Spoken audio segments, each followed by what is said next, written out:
So, hello everyone and welcome to Engineering Funda. Today we are going to discuss about the next site that is रोपड़. ये रोपड़ basically कहाँ पे आपका पंजाब में है, ठीक है. तो रोपड़ आपका पंजाब का साइट है, इसके बारे में डिस्कस करते हैं. देखो रोपड़ बेसिकली रोपड़ किसके द्वारा ढूंढा गया था? यज्ञदत्त शर्मा के द्वारा ढूंढा गया था. रोपड़ जो है यज्ञदत्त शर्मा के द्वारा ढूंढा गया था. ये कौन से रिवर पे है? सतलज रिवर पे. इतना ही जानना है. इसके बाद पंजाब में है. एंड यहाँ पे एक चीज़ आपको मिलेगी, burials of man and dog साथ में, मतलब कुत्ते के साथ किसको? इंसान को दफनाया गया मिला है.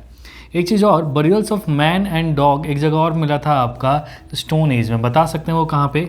मैन प्लस डॉग जो है आपका स्टोन एज में एक साथ मिला था. याद होगा जम्मू कश्मीर के बुर्जहोम में, ठीक है. बुर्जहोम से याद रखना, बुर्जहोम में ही आपके पिट हाउस थे, है ना, गर्तावास. मैंने बताया था कि ठंडी लगती थी तो वो नीचे खोद के रहने वाला, वो उसको पिट हाउस बोलते हैं, यानी गर्त आवास बोलते हैं. तो ये कहाँ मिलता? बुर्ज होम में ही मिला था. और बुर्ज होम में ही यही सब. ये कौन से साइट्स हैं आपके? ठीक है, स्टोन एज के. अब मुझे आप बताओगे कि मेसोलिथिक है कि नियोलिथिक एज के, ठीक है, कमेंट करके बताइएगा. तो रोपड़ में बस इतना ही जानना था कि क्या क्या चीज़ें हैं इसमें, ठीक है. अब बेसिकली सारे क्वेश्चंस, सारे साइट्स आपके हो चुके हैं. आईवीसी की यहाँ पे आपकी सारी साइट्स जो हैं कंप्लीट होती हैं. कुछ इंपॉर्टेंट साइट्स हैं जैसे जिनके बारे में ज़्यादा नहीं जानना, बस ये जानना है कि आईवीसी का विस्तार कहाँ से कहाँ तक था. तो ये मैंने बताया था कि वेस्ट में तो आपको पता है सुतका गेंडौर है ना, बलूचिस्तान में, तो पाकिस्तान में ये, ठीक है. सुतका गेंडौर कौन से रिवर के ऊपर है? डास्क रिवर के ऊपर है, यहाँ लिखा है दास्क नदी. नॉर्थ में चले जाएंगे तो ये मांडा, ठीक है. मांडा कौन से रिवर पे मिला आपको? चेनाब रिवर पे, ठीक है. ईस्ट में है आलमगीरपुर जो कि हिंडन रिवर पे है, और साउथ में है दायमाबाद जो कि महाराष्ट्र में है, ठीक है. ईस्ट ये यूपी में, ये है यूपी का पार्ट, ये जम्मू एंड जे का पार्ट है. ये पाकिस्तान मतलब बलूचिस्तान के पास का पार्ट है, और ये है दायमाबाद आपका महाराष्ट्र का पास, ठीक है, महाराष्ट्र. तो ये जो दायमाबाद है वो कहाँ मिला है आपको? साउथ में. ये मिला है आपका परवरा रिवर पे. ये चारों रिवर आपको याद रखना है और इनके नाम याद रखने हैं. बेसिकली कोई भी मैंने क्वेश्चन पूछता है कि जो आईवीसी का विस्तार है वो कैसा है, आकार उसका कैसा है. तो जो इंडस वैली सिविलाइजेशन का आकार है वो है आपका ट्रायंगुलर. तो कहोगे सर यहाँ पे तो आपको दिख रहा है ये कुछ रेक्टेंगल या फिर मतलब चौकोर दिख रहा है ना. मैं कहा देखो ऐसा नहीं है, अभी समझो मेरी बातों को, ठीक है, तब समझ में आएगा कि एक्चुअली मैं कहना क्या चाहता हूँ, ठीक है. आईवीसी का विस्तार कैसा है ये समझो. देखो ये हमारा भारत है, राइट.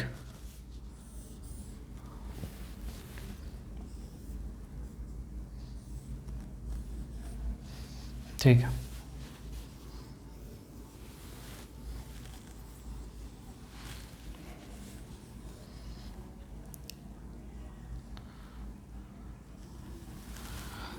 ये हमारा इंडिया कुछ ऐसा, ठीक है, सपोज कर लो ये इंडिया का मैप है कुछ, ठीक है. ये हमारा भारत है,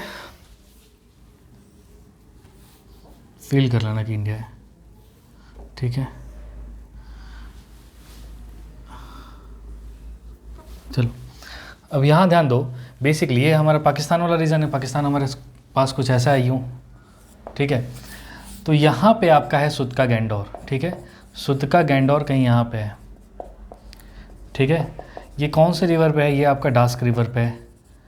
और यहाँ पे है आपका मांडा, ठीक. यहाँ पे है आपका महाराष्ट्र वाला जो रीजन है, यहाँ पे है बेसिकली आपका दायमाबाद.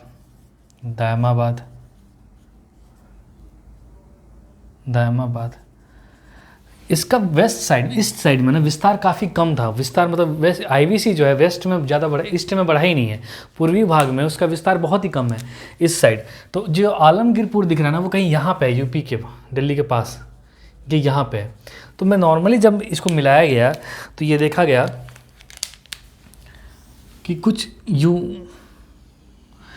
एक ट्रायंगल बन के आ रहा है. ये थोड़ा सा और पास मान लेना कि इतना पास था, तो इसको नहीं जोड़ा गया, ठीक है, क्योंकि इसका विस्तार इधर नहीं था. अगर सपोज करो यहाँ तक विस्तार होता तो हम नॉर्मली ऐसे मिलाते इसको, ठीक है. तो इसका विस्तार यहाँ तक तो था नहीं, ठीक है. इसका एक्सटेंशन जो था वहाँ तक नहीं था, एकदम पास में ही था. तो रफली मान लिया गया कि ये ट्रायंगुलर इन शेप है.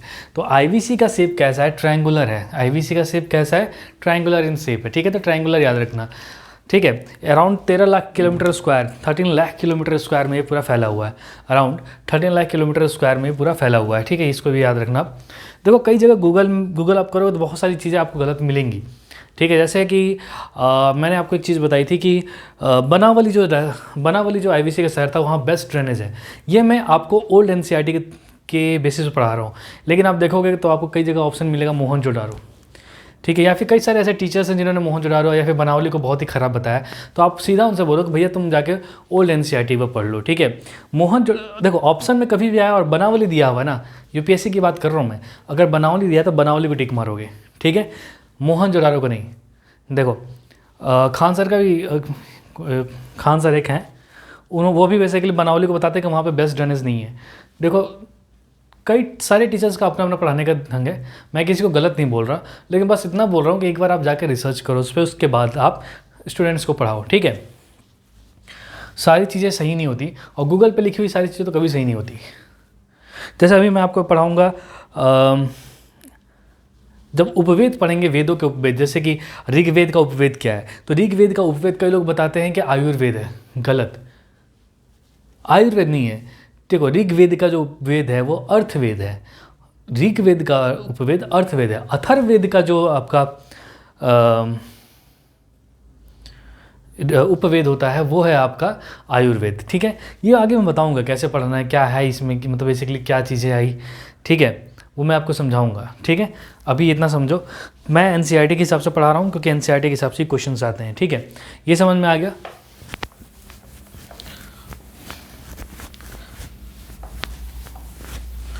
देखो सारी इंफॉर्मेशन जो है ना, कई जगह बहुत सारी, गूगल पे तो कभी आपको बेस होना ही नहीं चाहिए। गूगल पे जिसका जो मन किया वही डाल देता है और हम वही पढ़ लेते हैं, ठीक है। तो जितनी चीज़ें आपके पास एनसीईआरटी किताब है, आप एनसीईआरटी पे जाइए, उसके बाद उसी चीज़ को सच मानिए, ठीक है। और कोई भी चीज़ आपको सच मानने की ज़रूरत नहीं है। मैं तो कहता हूँ आप मेहनत यहाँ क्यों आते हो, यहाँ भी मत पढ़े आओ। एनसीईआरटी की किताब अगर आपको समझ में आती है तो वो बेस्ट है आपके लिए, ठीक है, ठीक है। क्योंकि मैंने एनसीईआरटी पढ़ी हुई है, उसी हिसाब से मैं आपको बता रहा हूँ, ओके। अब मैं बात करता हूँ कुछ इकोनॉमिक लाइफ, किसकी, इकोनॉमिक लाइफ ऑफ आईवीसी। कैसे जीवन अपना व्यतीत करते थे, क्या था वहाँ पे, क्या खान पान रहन सहन कैसी थी किनकी सिंधु घाटी सभ्यता की, आईवीसी की, ठीक है। तो सबसे पहले बात करते हैं, तो ये जो आईवीसी था ना आपका, वो टोटली डिपेंड था किस पर, कृषि पे, मतलब एग्रीकल्चर पे डिपेंड था। दूसरा किस पे डिपेंड था, ये ट्रेड पे। तो पहला पॉइंट ये लिखेंगे कि it is based on agriculture and trade. तो ऐसे लिख सकते हैं आप कि कृषि और व्यापार और कृषि पे निर्भर था। किसकी लाइफ, जो सिंधु घाटी सभ्यता के लोग थे वो व्यापार और कृषि पे डिपेंड करते थे। तो लिख लो पहला पॉइंट तो यही हो गया ना, बेस्ड ऑन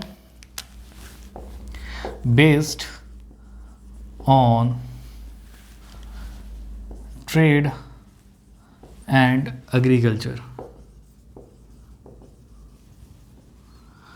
ठीक है।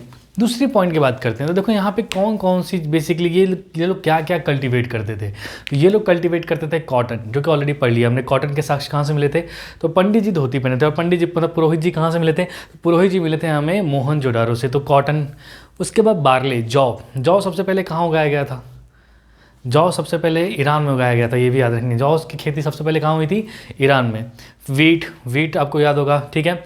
राइस, रागी, जिसको मड़ुआ के नाम से भी जानते हैं, है ना।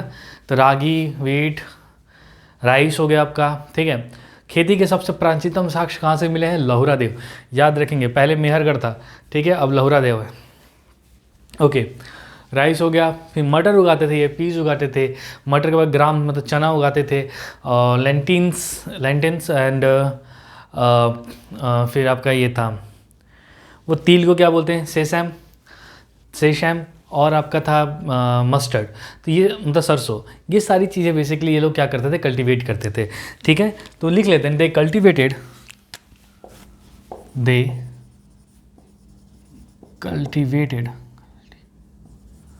फटाफट से बताइए पहला क्या था इनका, मैंने बताया पहला क्या था इनका, कॉटन याद रखेंगे, कॉटन भी उगाते थे। कॉटन के अलावा क्या था इनका, वीट, या फिर कॉटन के बाद बार्ले लिख लो तो समझ में। पार्ले जी नहीं रहे, बार्ले, ठीक है, कॉटन, बार्ले, वीट। और बताइए, वीट मतलब गेहूँ, ठीक है। रागी, रागी मतलब मड़ुआ, ठीक है, रागी भी लिख लो। वीट के बाद रागी, रागी, रागी के बाद क्या था आपका, राइस, इसको मड़ुआ लिख लेना ताकि समझ में आए, ठीक है। राइस, राइस के बाद क्या है आपका, राइस के बाद आपका पीस मतलब मटर। उसके बाद आपका हो गया लेंटिल्स, और क्या था आपका, इसके बाद सेसम,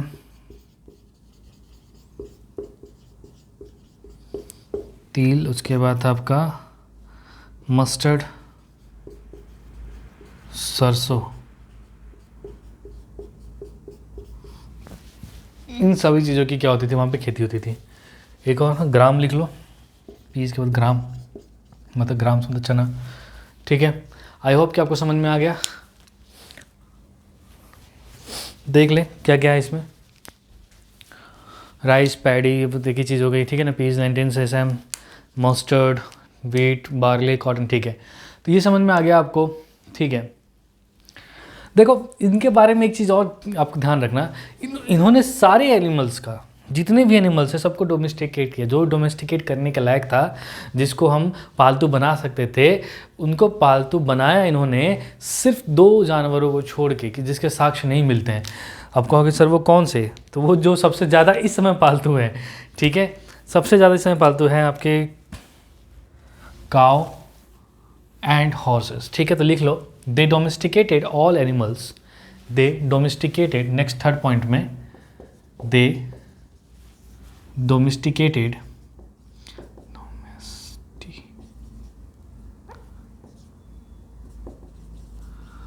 all animals, all pet animals लिख लेना, ये नहीं कि वाइल्ड एनिमल लिख दिया कि शेर को भी डोमेस्टिकेट किए थे, नहीं, animal except cow and horses, ठीक है। काउ और हॉर्स के अलावा इन्होंने सभी, काउ और हॉर्स के अलावा इन्होंने सभी एनिमल्स को, ऑल पेट एनिमल्स को, इसे पेट कर लेना यहाँ पे, ठीक है, वाइल्ड मत लिख देना, पेट एनिमल्स को क्या किया, डोमेस्टिकेट किया, ठीक है। समझ में आया, नोट करिए फटाफट इसका, ठीक है। देखो हर यहाँ पे ऐसा क्यों कहा जाता है कि काऊ का और हॉर्स का इनको नहीं मिला, देखो सारे जानवरों का इनको कहीं ना कहीं खुदाई किया तो वहाँ पे इनका कहीं स्केलेटन मिल गया, किसी की स्टैचू मिल गई, किसी की छोटी छोटी मूर्ति बना के रखी हुई थी वो मिल गई, लेकिन गाय का नहीं मिला है, ठीक है। तो लिख करना कि statue of cow has not been excavated from any site, statue of cow has not been excavated, लिख लो ये भी point, statue of cow has not been excavated from any site of IVC. Next point, ठीक है, ये समझ में आ गया, इसको मैं मिटा रहा हूँ, ठीक है।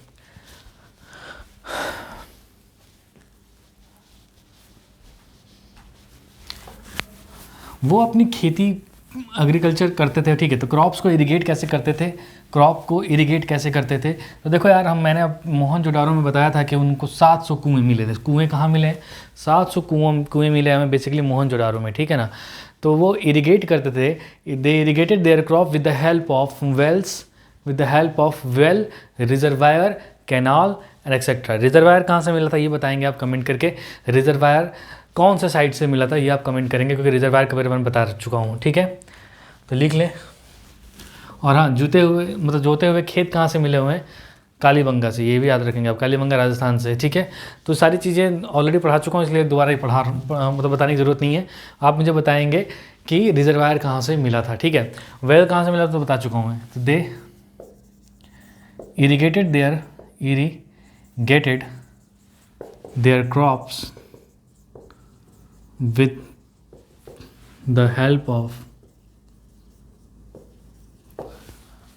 of wells, reservoirs, canal etcetera. ठीक है, next point, canal etcetera. Next point लिखिए,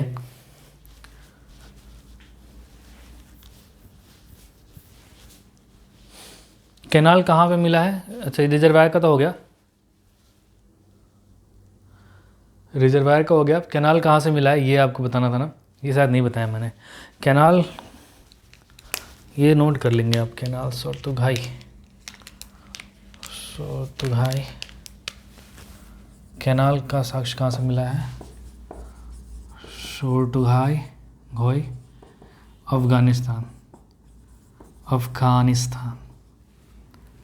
ठीक है, सोरतुघाई घोई अफगानिस्तान से आपको कैनाल का साक्ष्य मिला, ये भी नोट कर लेंगे, इंपॉर्टेंट है। कभी कभी पूछ दे कैनाल कहाँ से मिला है, तो सोरतुघाई, सोरतुघाई अफगानिस्तान, सोरतुघाई अफगानिस्तान। ठीक है ना, याद रखना।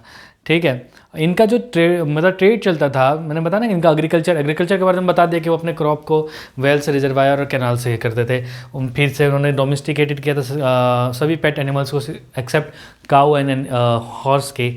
उसके बाद मैंने आपको बताया कि वो कौन कौन से उन्होंने फसलें उगाई थी। ठीक है, कॉटन, बार्ले, वीट, रागी, राइस, पीस, ग्राम और सरसों, है ना, that is mustard and mustard के बाद सेसम। तो ये सब उगाया था उन्होंने। अब बात करते हैं थोड़ा सा ट्रेड के बारे में। कैनाल कहाँ से था? सोरतुघाई अफगानिस्तान, ये भी याद रखेंगे। ठीक है, अब बात करते हैं किसकी ट्रेड की। तो इनके ट्रेड रिलेशंस कहाँ से कहाँ थे? तो देखो, ये नेशनली भी ट्रेड करते थे और इंटरनेशनली भी ट्रेड करते थे, मतलब अपने देश के अंदर भी ये ट्रेड करते थे, व्यापार करते थे, और बाहर भी। तो इंटरनेशनली ये कहाँ कहाँ ट्रेड करते थे वो देखते हैं। ठीक है, जैसे इराक हो गया, ओमान हो गया। ठीक है,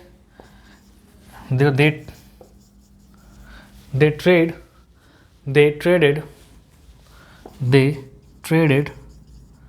nationally and internationally. They traded nationally and internationally, like Iraq में था इनका। दूसरा, इराक के बाद हो गया आपका ओमान, इराक, ओमान, लिखिए जल्दी, Iraq, Oman, Bahrain, Afghanistan, Bahrain, Afghanistan, Karnataka, ये तो नेशनली हो गया, एक्सेट्रा। ठीक है, कर्नाटका थोड़ा दूर था वहाँ से, आईवीसी से। ठीक है, अब समझ में आया। अब देखो, कर्नाटका से बेसिकली कौन से ट्रेड होते थे? कर्नाटका में क्या था आपका? कर्नाटका में गोल्ड था। ठीक है ना, याद रखना, KGF मूवी देखी होगी तो उसे याद रखना, कर्नाटका से क्या करते थे? गोल्ड की ट्रेडिंग होती थी। कर्नाटका से किसकी ट्रेडिंग होती थी? गोल्ड की। लिख लो इसको आप, गोल्ड, कर्नाटका से गोल्ड की होती थी। ठीक है, समझ, लिख लो, कर्नाटका से गोल्ड की ट्रेडिंग, गोल्ड कर्नाटका। ठीक है, मिटा रहा हूँ इसको मैं। गल्फ़ कंट्री से भी, ये जो गल्फ़ कंट्रीज आपको दिख रही हैं, यहाँ से क्या करते थे ये? यहाँ से कौन सी ट्रेडिंग करते थे? तो हो गया कॉपर, हो गया आपका। कॉपर के अलावा जो प्रीशियस, जो आपके पत्थर होते थे, है ना, प्रीशियस स्टोन्स, वो हो गए। प्रीशियस स्टोन्स के अलावा और भी सारी चीज़ें थी। देखो, लिखा देता हूँ, वो भी लिख लो। जब लिख रहे हो तो सब कुछ लिख लो। ठीक है, सिल्वर, कॉपर, टीन। ठीक है, silver, copper, tin, precious stone,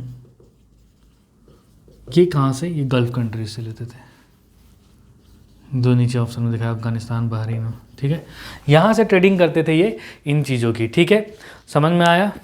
ठीक है, देखो, अभी तक जिस सिल्वर लिखा मैंने, सिल्वर का, कॉपर लिखा, टीन लिखा, इसमें एक चीज़ मिसिंग है, आयरन। क्या आयरन यूज़ किया था इन्होंने? नहीं। अगर आयरन यूज़ किए होते तो ये आयरन एज में आ जाते हैं ना। अभी तक ये किस एज में है? हम लोग कौन, ब्रॉन्ज एज में आए हुए हैं। ठीक है ना, तो बेसिकली इन्होंने आयरन का यूज़ नहीं किया था। तो यहाँ लिख देंगे, iron is not used, iron is not used. ठीक है, सारी बातें लगभग लगभग क्लियर हो रही होंगी आपको कि आयरन यहाँ पे यूज़ नहीं हुआ था। लेकिन ठीक है, जो भी यहाँ पे लिटरेरी साइट्स हैं, जो भी आईवीसी की हैं, उनकी बात करें तो आयरन, ठीक है, लिटरली अगर मैं बात करता हूँ कौन सा सबसे ज़्यादा मेटल यहाँ पे यूज़ हुआ, तो आपको पता ही है ब्रॉन्ज एंड हाँ, नेक्स्ट चीज़ याद रखना, लिटरेसी रेट कितनी थी यहाँ पे। लिटरेसी रेट बहुत ही हाई थी, वेरी हाई, मतलब पढ़े लिखे लोग बहुत थे आईवीसी में। आईवीसी की जो लिटरेसी रेट थी वो काफ़ी ज़्यादा थी, ठीक है, आईवीसी की जो लिटरेसी रेट थे वो काफ़ी ज़्यादा थी, ठीक है। इनकी जो स्क्रिप्ट थी, आईवीसी की स्क्रिप्ट को हम कौन से स्क्रिप्ट बोलते हैं, पिक्टोरियल स्क्रिप्ट के नाम से भी जानते हैं, पिक्टोरियल, चित्रात्मक, पिक्टोरियल स्क्रिप्ट। बता चुका हूँ इसके बारे में कि बच्चों अभी भी देखो इसका यूज़ बहुत होता है। इनफैक्ट हम जो है बेसिकली अभी भी क्या करते हैं, अभी भी इस चीज़ को बच्चों को पढ़ाया जाता है पिक्टोरियल स्क्रिप्ट के द्वारा कि A for apple, B for boy दिखा के, पिक्चर दिखा के, ताकि उसको याद हो। तो सोचो उस समय ये लोग पिक्टोरियल स्क्रिप्ट यूज़ करते थे, ठीक है। और इनकी जो पिक्टोरियल स्क्रिप्ट थी ये लेफ़्ट टू राइट लिखी जाती थी, ठीक है, सॉरी राइट टू लेफ़्ट, कैसे लिखी जाती थी, written from right to left, right से लेफ़्ट लिखते थे वो लोग, ठीक है। ये पिक्टोरियल स्क्रिप्ट थी किसकी, आईवीसी की पिक्टोरियल स्क्रिप्ट जो थी वो राइट टू लेफ़्ट लिखते थे, written from right to left, ठीक है। लिटरेसी रेट क्या थी इनकी, बहुत ही ज़्यादा थी, literacy rate is very high. और मैंने बता दिया, मतलब इकोनॉमिक लाइफ लगभग लगभग आपको सब समझ में आ गया होगा। आई होप कि आपको समझ में आ रहा होगा, ठीक है। और बेसिकली जो पिक्टोरियल स्क्रिप्ट थी ये कौन से स्टाइल में लिखी जाती थी, तो बॉस्ट्रोफेडन स्टाइल इसको बोलते हैं। कौन सा स्टाइल बोलते हैं, यहीं लिख लो, बॉस्ट्रोफेडन स्टाइल। अभी तक टोटल 375 से 400 लगभग साइन प्राप्त हो चुके हैं, किसके, पिक्टोरियल स्क्रिप्ट के, ठीक है, ठीक है। इसके बाद देखते हैं इनका रिलीजन क्या था, what is religion of IVC, ये क्या मानते थे, किसकी पूजा करते थे, ठीक है। तो आप इसको नोट कर लें। और जो फाउंडर थे आईवीसी के, उनको क्या कहा जाता था, द्रविडियन, राहुल द्रविड़ का नाम सुना ना, ठीक है। तो जो फाउंडर थे आईवीसी के उनको क्या बोलते हैं, द्रविडियन बोला जाता था, वो मैं आगे बताता हूँ। अभी आप इसको नोट करिए, फिर आगे हम बढ़ते हैं, ठीक है। रिलीजन ऑफ आईवीसी या रिलीजियस ऑफ आईवीसी के बारे में, ठीक है।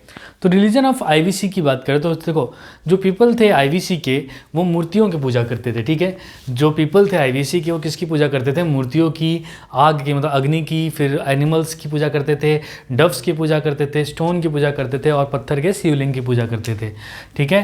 तो ये किसकी पूजा करते थे, आइडल, मतलब मूर्तियों की, अग्नि की, एनिमल की, डव की, स्टोन की और शिवलिंग की, ठीक है। जो फाउंडर थे आईवीसी के उनको क्या बोलते हैं, उनको हम द्रविडियन बोलते हैं। क्या बोलते हैं, द्रविडियन, ठीक है, क्या बोलते हैं, द्रविडियन। ओके, डिक्लाइन कैसे हुआ, आईवीसी का खात्मा कैसे हुआ, देखो कई लोग कहते हैं कि अचानक से क्लाइमेट में धीरे धीरे चेंजेस आए, क्लाइमेट चेंज के कारण, जैसे अभी जो हो रहा है, क्लाइमेट चेंज के कारण हो सकता है नदियों में ज़्यादा पानी आ गया, बाढ़ आ गया, हो सकता है भूकंप के कारण पूरा का पूरा जो है आईवीसी एकदम ढल गया, कुछ ऐसा हुआ कि क्लाइमेट में बहुत ही ड्रास्टिकली चेंज हुआ, ठीक है, क्लाइमेट चेंज हुआ, उसके कारण के जो है पूरा का पूरा आपका आईवीसी जो है ख़त्म हो गया। कुछ लोग कहते हैं कि वीक सक्सेसर के कारण, ठीक है, मतलब जो इनको लड़ाई करना नहीं आता था। देखो पहली बात तो कुछ लोग कहते हैं कि इनके पास घोड़े नहीं थे, और ना इन्होंने अभी तक आयरन की खोज की थी, ठीक है, इनके पास हथियार नहीं थे, ठीक है, तो ये लड़ना नहीं जानते थे, तो ये वीक सक्सेसर था। वीक सक्सेसर मतलब पहली बात ये तो लेकिन जब ये कुछ लोग कहते हैं कि वीक सक्सेसर थे इनके, मतलब ये लोग ढंग से लड़ नहीं पाते थे। तो इसके बाद क्या हुआ कि आर्यंस आए, इन्होंने आर्यंस जो आके इन पे हमला किए, ठीक है। कुछ लोगों का कहना ही, एक्चुअल में फैक्ट अभी प्रूवन नहीं है, जिसने कहा भी है, ये किताब लिखी उसने भी कहा कि ये पूरी तरीके से बात जो है प्रूव नहीं की जा सकती। तो उन्होंने कहा कि आर्यंस आए, उनके पास वो घोड़े यूज़ करते थे, वो तलवार भी चलाते थे, उन्होंने आयरन की भी खोज की थी। तो उन्होंने क्या किया, मार धाड़ स्टार्ट कर दिया और सिंधु घाटी सभ्यताओं को ख़त्म कर डाला और उनको गुलाम बना लिया, ठीक है। ये कुछ लोगों का कहना है, ऐसा नहीं है। ज़्यादातर मान्यता आपका क्लाइमेट चेंज को ही है, तो आप क्लाइमेट चेंज ही याद रखेंगे, दोनों लिख लीजिए, दोनों वीक सक्सेसर क्लाइमेट चेंज, ठीक है। क्योंकि जो आर्यन वाला मैटर अभी किस में है आपका, ये विवाद का एक मुद्दा हो जाता है अलग, ठीक है ना। तो आपको इतना ही याद रखना है। और यहाँ पे हमारा जो पूरा का पूरा जो आपका आईवीसी था, इंडस वैली सिविलाइजेशन, अब वो ख़त्म होता है। सिंधु घाटी सभ्यता का पूरा लेक्चर आज समाप्त होता है, ठीक है। कल से पढ़ेंगे हम वैदिक कल्चर के बारे में, जो कि और मज़ा आने वाला है। आई होप कि आपको समझ में आया है, और आया है तो यार प्लीज़ शेयर करो, कमेंट करो, ठीक है। क्योंकि जो भी यहाँ पे आपको फैक्ट मिलने वाले हैं, ठीक है, जो भी चीज़ें मिलेगी वो आपको एकदम फैक्ट मिलेगी, ठीक है। और यूट्यूबर्स की तरह नहीं मिलने वाली कि कुछ भी बता के चले जाओ स्टूडेंट्स को, ठीक है। यहाँ पे जो भी चीज़ें मैं लिखवा रहा हूँ, आप कहीं भी जाके किसी भी, मैं बस आपको अगर देखना है तो ओल्ड एनसीईआरटी और न्यू एनसीईआरटी दोनों खोल के देख लो, आपको पता चल जाएगा कि मैंने सही लिखा है गलत, ठीक है, प्रूफ करने के लिए। और किसी भी किताब को फॉलो नहीं करना, ना ही आपको लूसेंट को फॉलो करना है, ना ही गूगल को फॉलो करना है, ठीक है। गूगल लूसेंट से मत पढ़ना, ठीक है। आप ये दोनों बेसिकली आपको अगर पढ़ना है तो ओल्ड एनसीईआरटी और न्यू एनसीईआरटी। और देखो पूरा सार मैंने लिख दिया एनसीईआरटी का यार, यहाँ पे एनसीईआरटी का बेसिकली एकदम सार है। अगर आपको उठाओ एनसीईआरटी, नहीं समझ में आ रही तो एक बार लेक्चर देख लो, आपको एकदम समझ में आ जाएगा कि हाँ सर ने क्या पढ़ा हुआ है, कहाँ कहाँ से कौन कौन सा पॉइंट उठाया है, वो भी आपको दिख जाएगा, ठीक है। ये जो शॉर्ट में लिखा हुआ सब के सब एक एक पॉइंट जो है ना बेसिकली आपका एनसीईआरटी में लिखे हुए हैं, तो आप वहाँ से उठाओगे आपको ये मिल जाएगा, ठीक है। एक बार कोशिश तो करो यार एनसीईआरटी पढ़ के, क्यों नहीं समझ में आएगा। आसान तो मैंने ऑलरेडी कर दिया है, ठीक है। अब इतना ईजी नहीं कर सकता हूँ, इससे ज़्यादा ईजी क्या होगा। सोचो, समझा भी दिया कि क्या क्या लिखा हुआ है एनसीईआरटी में, उसके बाद से आपके पास सामने बोर्ड पर भी है, उसमें से जो इंपॉर्टेंट जो क्वेश्चंस बार बार पूछे गए हैं वो ही मैंने यहाँ पे लिख दिए। हाँ, कुछ क्वेश्चंस को सीरीज़ में चला दूंगा, यूपीएससी के, यूपी पीएससी की और बिहार पीएससी की, राजस्थान पीएससी की, सारे क्वेश्चन एक ही में करके एक बार मैं दिखा दूंगा आपको। आई होप, जैसे देखो ज़्यादा जब सब्सक्राइबर्स हो जाते हैं ना तब थोड़ा मज़ा भी आता है, लाइव क्लास चलाने में और मज़ा आएगा, ठीक है। तो आई होप कि आप समझ रहे हो। तो पहली बार बोल रहा हूँ शेयर करने को और कमेंट करने को और लाइक करने को, अगर ये चैप्टर समझ में आया तो, ठीक है। So thank you and have a nice day.